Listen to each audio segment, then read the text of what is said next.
everyone, and welcome to today's Energy Storage News webinar with HMS, Inside CAN Networks, Solving Core Communication Challenges in Co-Located Renewables and BESS. I'm Andy Colthorpe, Editor of Energy Storage News and Deputy Editor-in-Chief for Publishing at Solar Media. Battery storage is revolutionizing how we think about energy and power, increasing efficiency and adding flexibility to the grid. In combination with renewable energy at co-located or hybrid facilities, batteries enable lower emissions and cheaper energy. However, a battery itself is a dumb component, and it's the controls around a battery storage system, from forecasting and monitoring to operation, dispatch, and bidding, that make it a valuable resource for the grid and a bankable asset for developers and investors. It's like a body, with batteries perhaps standing in for the heart and the control layers acting like the brain. Signals must be transmitted from the heart to the brain and vice versa. The brain instructs the heart on what to do, the heart provides feedback to the brain on its current condition, and so on. The nerves that carry those signals around the body, therefore, are in many ways as important as the heart or brain themselves. And so this is also the case with network communications between the essential components of battery energy storage system or BESS installations. And a BESS site, again, is more complex than a simple box of batteries with bidirectional power conversion system inverters attached to it. The various subsystems and devices that comprise a BESS might even come from different suppliers, but must be networked together. Controller Area Network, or CAN, bus communication interfaces offer a pathway to the required networking across multiple devices. In a previous series of webinars with HMS, we looked at the role of intelligent networking in BESS project design and commissioning, future-proofing data communications architecture, and the leveraging of data analytics in optimizing asset performance. You can find all of those previous webinars in the on-demand section of ESN and on our YouTube channel. Meanwhile, in today's session, our expert speakers will guide us through some common challenges encountered in co-located renewables plus storage projects. They will offer practical advice on how to deal with those challenges and highlight some of the differences in approach that you can take. Our speakers today are Yuan Li, whom you may remember from some of our previous webinars together. Yuan is HMS Network's EMEA Region Channel Manager, and Seth Thomas, America's Sales Director at HMS Networks. As always, interaction with you, the audience, is very important to us, so please submit your questions for the speakers in the Questions tab on the right-hand side of your screen. We won't be able to tackle all of your questions within the brief time we have allotted today, but please rest assured that HMS will be happy to follow up and respond in full, continuing those discussions offline. And finally, from me, this session is being recorded and will be available in a few working days on the on-demand webinars section of the ESN website, along with presentation slides. And so with that, it's my great pleasure to hand over to our first speaker. Hi, Yuan. Good to see you again. Over to you. Thank you, Andy. Good morning, good afternoon, and good evening, everyone. My name is Yuan from HMS Networks. Today, together with my colleague from the United States, Seth Thomas, we will talk about inside the CAN networks, especially in the scenario of co-located renewables energies and also battery energy storage systems. So for today's webinars, we will first set up the scene in the scenario of renewable energy and co-located BESS. And after that, we will talk about why CAN is important in this type of setup, in this type of applications. And we will talk about 4 common challenges that we have experienced with our customers in the CAN connectivities in the co-located BESS with renewable energies. So first of all, renewable energy is an important topic, or has been an important topic for many, many years. And also together with the development of the battery energy storage systems and also the energy battery prices also dropping. So the co-located scenarios of battery energy storage together with renewable energies has been a very important topic because it drives some advantage for the investors in this field. So the benefit for co-located your BESS and with your renewable energy systems, the first benefit is that you have some shared cost. First of all is the shared grid connection if you operate on grid. The second one is the shared infrastructure cost you have in your facilities. The third one is operating cost when you're operating your renewable energies and also your battery energy storage systems. Furthermore, together with the battery energy storage systems, you can unlock new revenue streams, such as energy arbitrage, which you can unlock with a recent research that we have a number around 8% addition on the return on investment that per kilowatt you can increase your revenue stream. And the second revenue stream you can unlock is ancillary service. For example, you can also participate in the frequency regulation service and also capacity markets. So together with these two new revenue streams, it represents around 25% in the recent research from Germany, in additional in the battery energy storage revenues. So it can help you to reduce your investment return life cycles and to increase your benefits in this type of investment. So together with the battery energy storage systems, you will have more technology or connectivities technology you will need to use in this type of applications. Not only in the renewable energy side, some of the technology you are familiar with. So in the battery energy storage systems, CAN communication technologies is very highly adopted. And this is due to the fact of recently, lots of battery energy storage or the batteries have been produced for automotive. So for the EV cars. And in the automotive market, CAN bus is a very highly adopted technologies. So in order to cooperate with the automotive architectures, a lot of BMS system is also using CAN bus. But for sure, there's a lot of advantage that CAN communication can bring into the battery energy storage systems, such as its robustness and also simple wiring. And also it provides real-time data exchange. With the recent research, we found that there is around 73% of the revenues accounted in the energy BMS systems in the EV market. And they are driven by the wired CAN. So CAN technology is very important in the battery energy storage systems and also in the scenario when you're using energy storage system together with your renewable energies. So for today's webinars, we would like to share with you our experience and the challenges that we have experienced with our customers when they are dealing with the CAN technologies. The first one is the data integrity in a large energy storage project. The second one is the total cost of ownership, how to control the total cost of ownership and reduce that. The third one is there is a very interesting application to reuse the second life batteries into the energy storage systems and how to integrate this type of second life batteries in a more simple way. Last but not least, the field CAN diagnostic is also very important and it's a very important challenges that we need to resolve in the BESS systems. So I would like to invite my colleague, Seth. He will share with you his insight. Seth? Thank you very much, Yuan. Appreciate it. To get started today and get a little feel for what types of systems our attendees are focused on, let's take care of a quick poll. Question: what is the typical size BESS that you're working with most regularly? Please take a quick click and let us know. We'll take a few seconds here.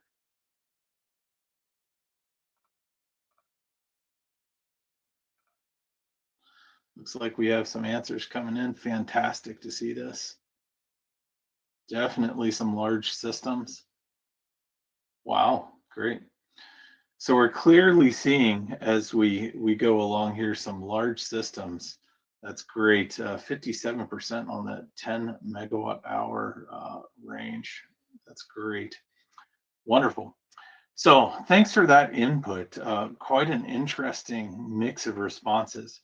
In general, HMS tends to see these issues more so in large projects. And however, we see impacts of data integrity no matter the scope. So the first challenge today we'll be reviewing is that data integrity. In general, we see similar structures across BESS, being packs installed within a cube or a container.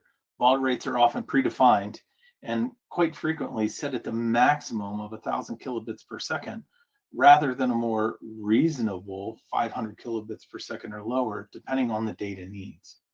Baud rates can also be found set in mismatched fashion, which too will likely cause an issue within the system.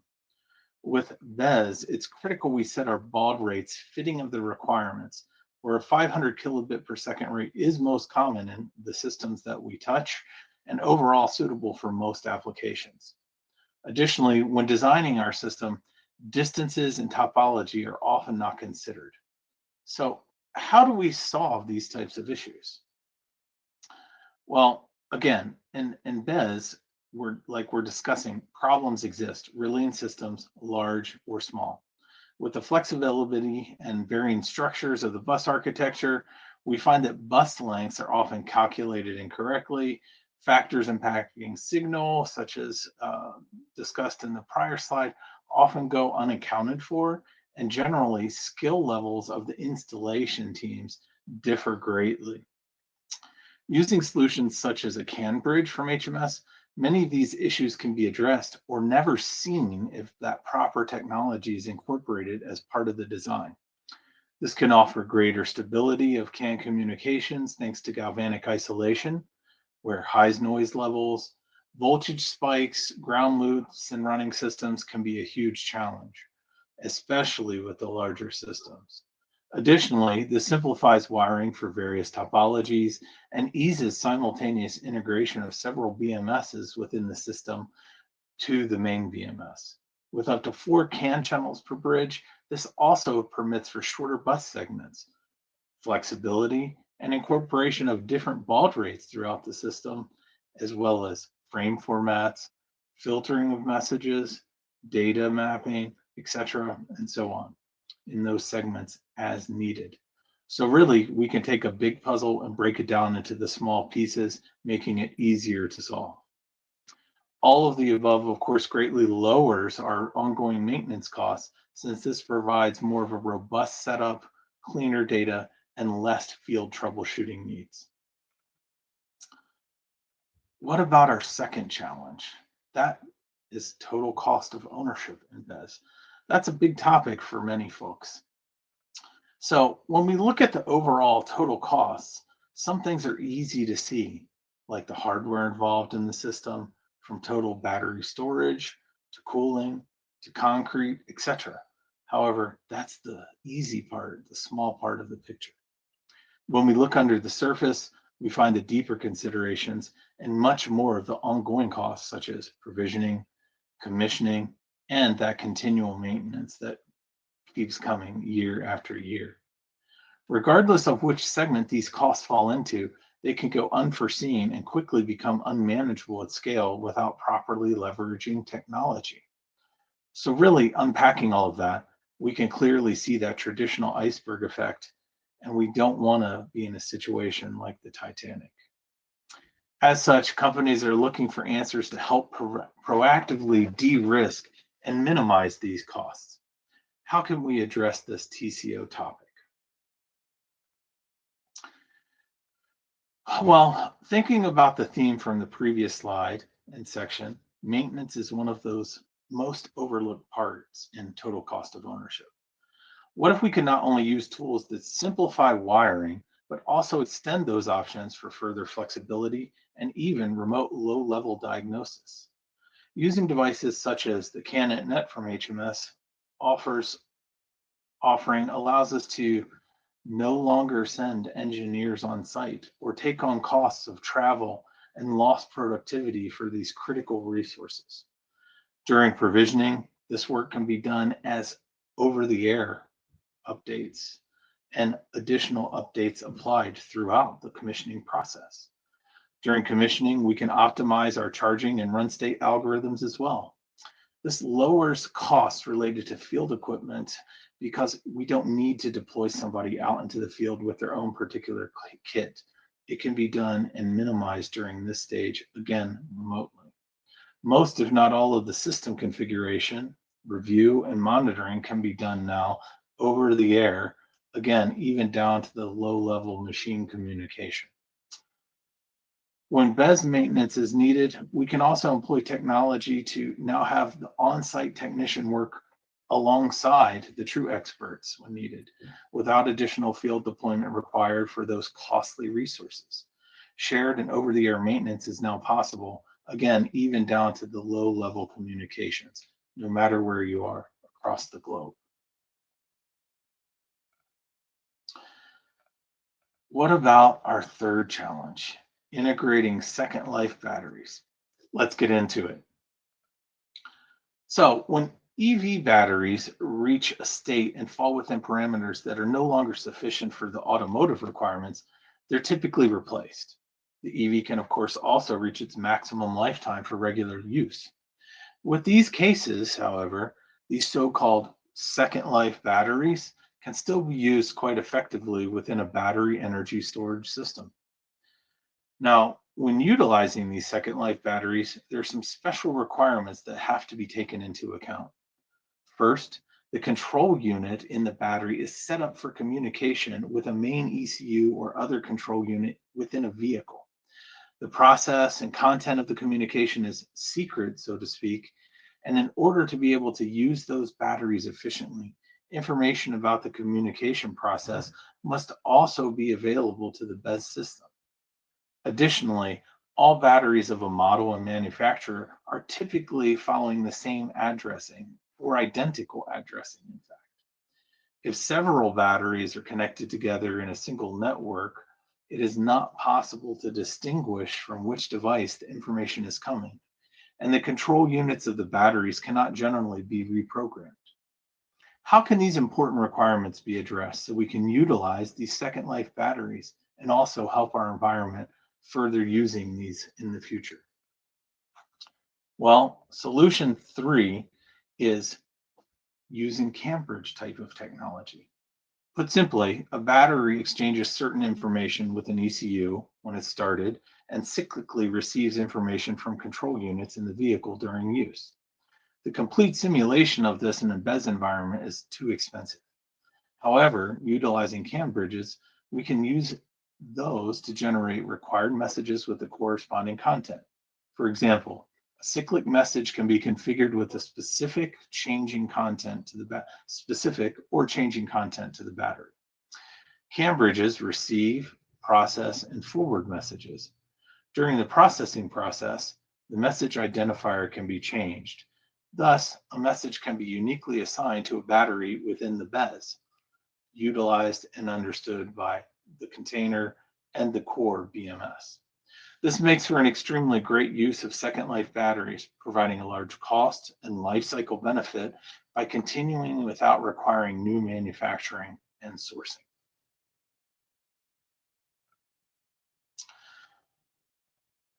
Now we're coming to our last challenge: can diagnostics in the field. Since I've been talking a while, let's start again with a quick poll. Let's take 30 seconds and see what's important to you. What are the most common CAN connectivity challenges that you're facing with installing, commissioning, or maintaining co-located storage or BESS? Please place your votes.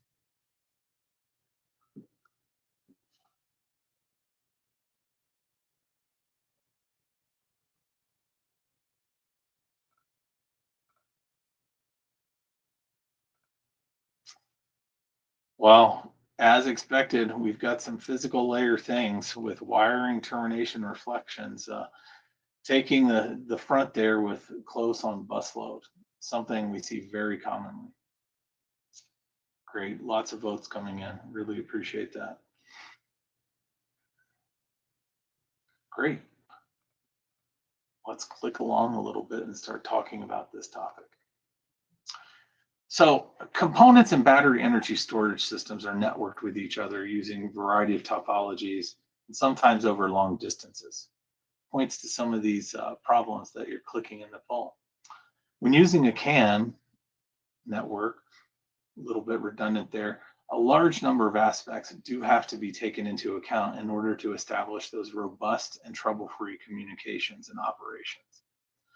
The error-free function of a CAN system in BESS depends first and foremost on the correct wiring of the components, line, topology, etc. We've got to be sure that we're compliant and within the maximum bus lengths, handling terminations correctly. Again, this is really important, and we're seeing this in the poll. When wiring, there must be no electrical connection between the lines, and the line impedance, typically 120 ohms, should also be considered. Resistance between line shield and ground needs to be within the specified range. Due to topology and arbitration mechanisms of CAN, other possible sources of error must also be excluded in addition to the wiring. To avoid your signal reflections, the CAN bus must be terminated at both ends with a 120 ohm resistor. So the line reading should typically be around 60 ohms with those terminations in place. We need to be aware of line length, maximum value versus bit rate maximum, as well as cable types being utilized. I can't tell you how many times I've actually seen things like speaker wire for your home system used in a CAN BESS system. We have to take all these types of considerations into account. If you'd like to go even deeper in on some of this after the webinar, please refer to our HMS white paper. It's called Battery Storage Systems, Commissioning and Maintenance. It's a free download, and I suggest you check it out. What about more on the diagnostics level? Well, we can use tools in the field to simplify our life. Tools such as the PCAN Diag. The BESS CAN network can be tested for many of the key factors we've been talking about, both physically and signal-wise. We can look at termination errors, signal reflections. What's our bus status, right? Are we mixing our baud rates? Are we seeing messages and acknowledgement as we would expect? HMS experience shows that bus load should really be around 40% or less when we do our initial implementation of the system, because we often see devices added after the fact that can start placing additional load. And typically 50% bus load is what I would say is a heavy maximum to ensure that no issues arise. With that, let's start to wrap things up just a little bit. So today, we've discussed some of our solutions for solving core communication challenges in co-located renewables and BESS, from dealing with data integrity to addressing total cost of ownership challenges, extending the useful life of second life batteries, to the ever-evolving challenges of field diagnosis. We hope you found this useful. I know it's been brief, a lot in a little package, but we also, of course, want to allow a few minutes for Q&A. Andy, would you be so kind as to jump back in and help us moderating the Q&A portion of our webinar? Absolutely, Seth. Yes, my pleasure to do so. Thank you very much. Yeah, and thanks for your presentation, guys. As you say, it's quite a lot of things to get across in a fairly short time, but I think you provided a very elegant overview. And we do have some questions in from the audience as well. The first one, which we often have from Andres, are the slides going to be available, and will the webinar be available on demand? Yes, they will. You'll be sent the slides to your registered email address, and you can see the webinar in the on-demand section of Energy Storage News in a few days' time. So with that housekeeping out of the way, so the question here from audience member Chia Hung, thanks for your question, Chia Hung. So how is BMS OTA handled through the CAN at Net gateway? So that's how's the battery management, unless I'm much mistaken, how the battery management system on over-the-air updates handled through the CAN at Net gateway. Does it support firmware flashing over CAN open or J1939? And what mechanisms can prevent incomplete updates from bricking a module? So over-the-air updates, who wants to handle that? Andy, I think I can handle this. So sure. Yeah, in the case that we had experienced, we get the over-the-air updates through the CAN connectivities we quite often see is based on just traditional CAN instead of another high-layer protocol on the top. And it always depends on the manufacturer of the systems, what type of utilities or the programs that you need to use to upgrading their systems.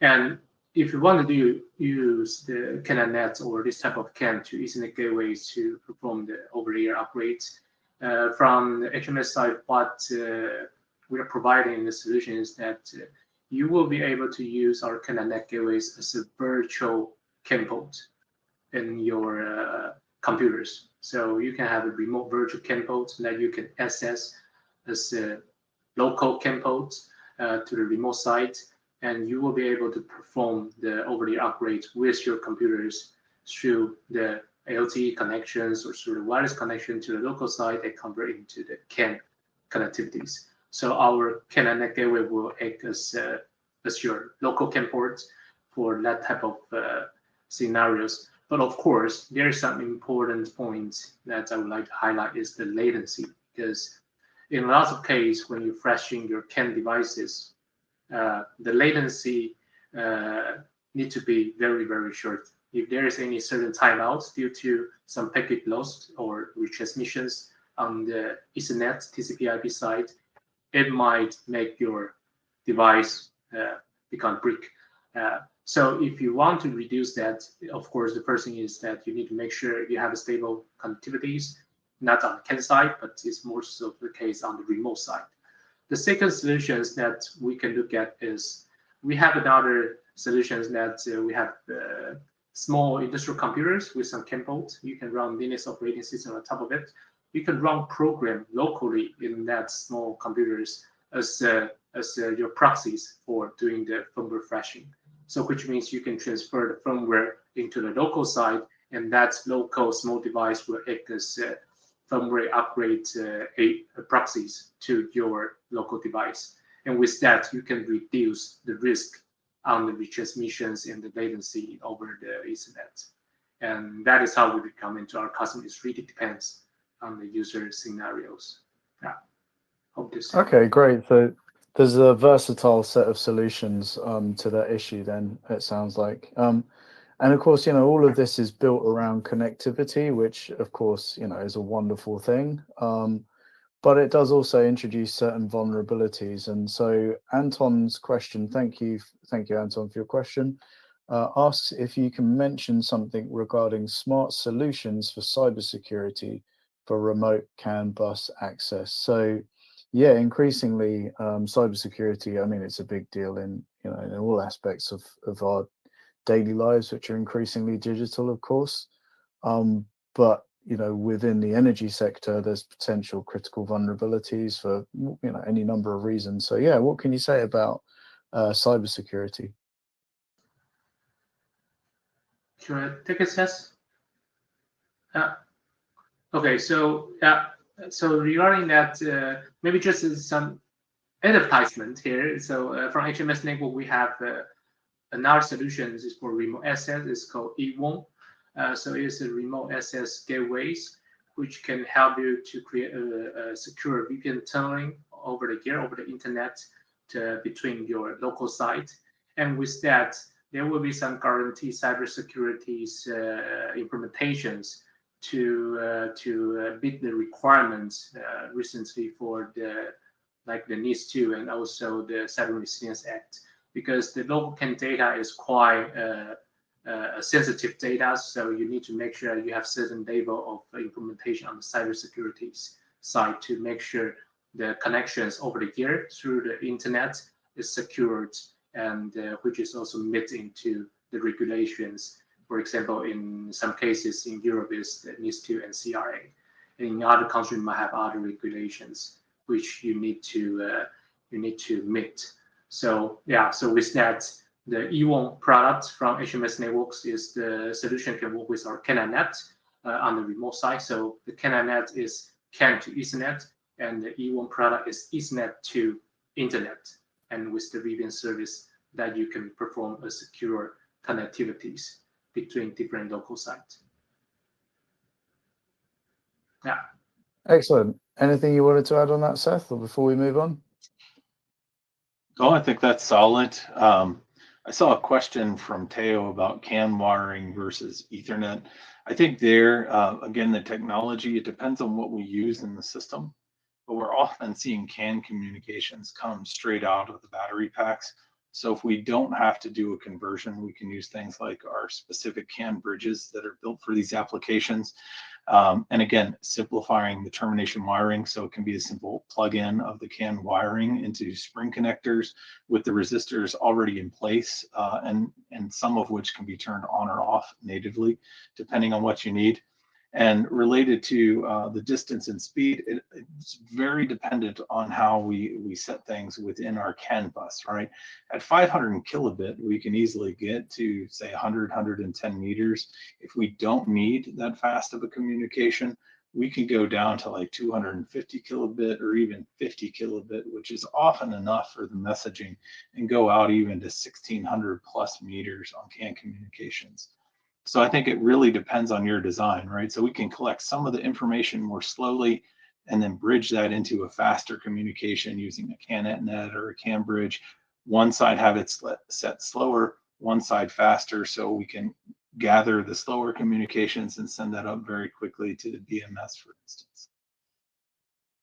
Okay, terrific. Thank you very much for that. So we're running out of time here a little bit, but we'll try and do a couple more questions if that's okay with everyone. We did have a couple.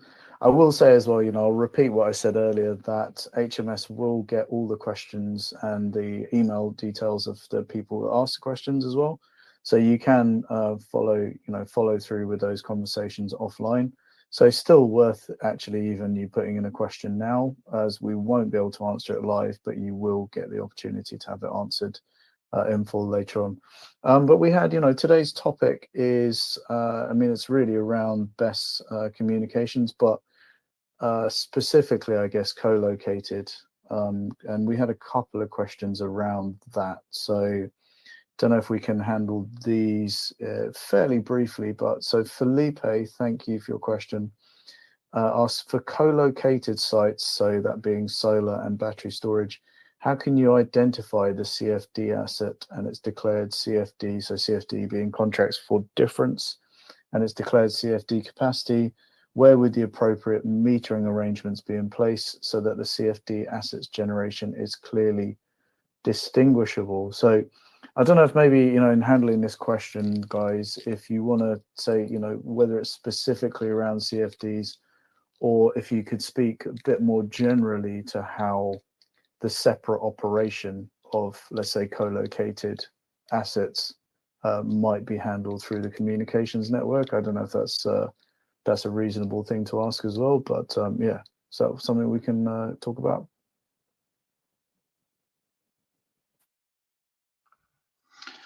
Yeah, I guess I could take a little bit of that, not down to super detail, but when we see these systems, typically we're going to have two disparate systems with two different types of like BMS or controllers, inverters, etc.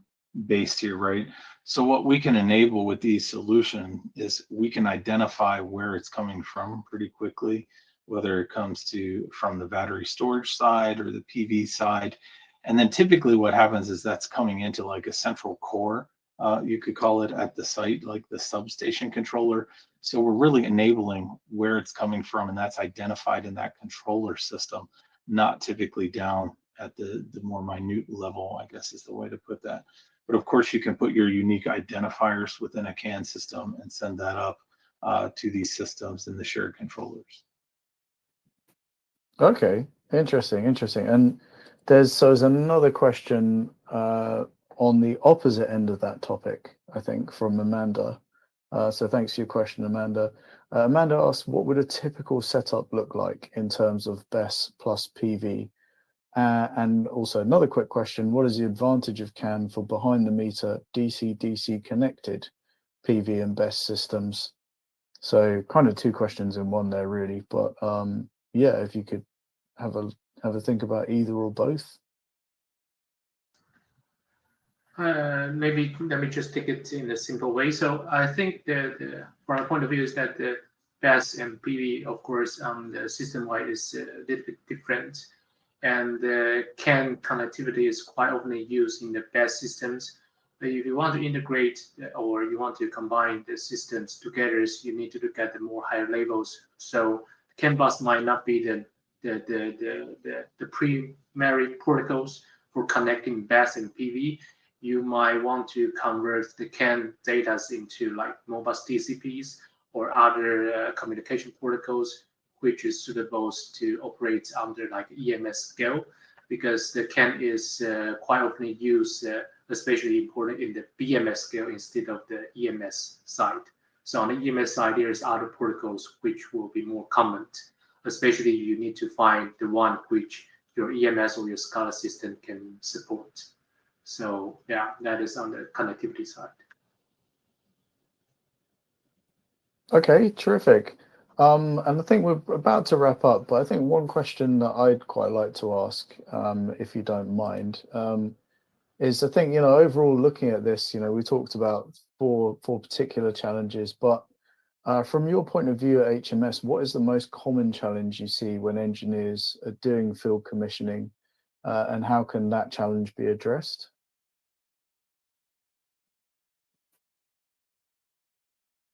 So most common challenge you see when engineers are doing field commissioning.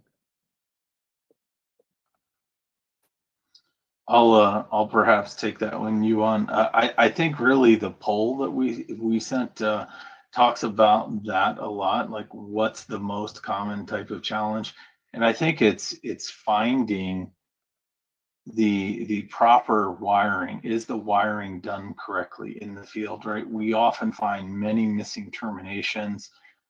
That's a common issue, or reflection because, for instance, the cable shielding is not connected properly, right, at the termination point. So we see that, and I think we can use these tools to plug in, right, without disturbing the network, whether it's in a commissioning prespool state or in a running state, to identify where these problems are occurring, and even like find where basically distance wise these problems are occurring, so it can really minimize those wiring and termination issues quite quickly. So I think that's what we see as the most common problem in the field. Cool. So pretty much your findings tally with the audience responses to that poll, I guess, then in that case. Yeah, it's like in almost anything. If we look at the layers, right, it's that physical layer one is often where most of the problems exist. But trying to find those, especially in these larger systems, can be really difficult if you don't know what you're looking for. And sometimes things even look right, but you don't realize, for instance, like the shield's not terminated properly, and that can be whether it's either CAN or Ethernet can crop up. Yeah, and I think also if you try to do like co-located systems, different systems, they are different type of communication technology which is highly adopted, and it is because of the characteristic of the communication technologies. Because I think in the communication connectivity side is that there's no one size fits all. So each of the technology have its benefit, but it also have some disadvantage or risk. And especially when you want to do some conversions, try to integrate a system together. And you really need to know what is the trade-off you are going to make. You try to convert one communication protocols to another one. And I think to have some analysis to try to really understand what is the most critical factors in your systems is the most important things we need to look at before just like, yeah, that is, I think is the most popular communication protocol that just convert everything into that. And then you'll find out, yeah, maybe the data is not in real time. There is some retransmissions in the data which make up that I will be fail in some audit for like frequency service or capacity market. Yeah. Perfect. And I saw a lot of kind of higher level questions around that. So I don't think we have time to answer those today. We can definitely follow up in email more detail with folks like Oscar out there.